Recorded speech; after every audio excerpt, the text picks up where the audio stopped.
Баршаңызға қайырлы күн. Бүгін сіздерге апельсин мен алма қосылған повидланың рецебін көрсеткім келеді.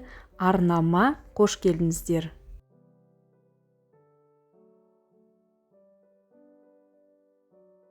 Бізге 2 килограмм алма, одан кейін 2 апельсин мен 1 лимон қажет болады.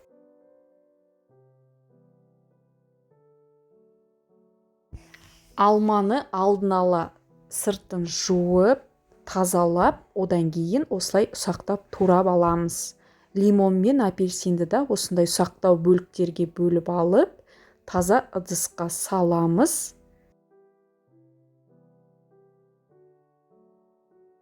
Лимон мен апельсинді де алманың үстіне қосып, үстіне 2 килограмм қантты саламыз.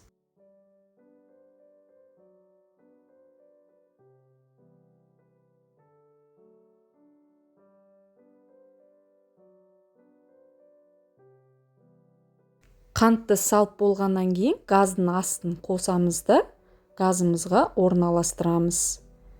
Ақырындап қайнай бастағаннан кейін оттың астын баяулатып, баяу отта 40-50 минут қайнатып аламыз.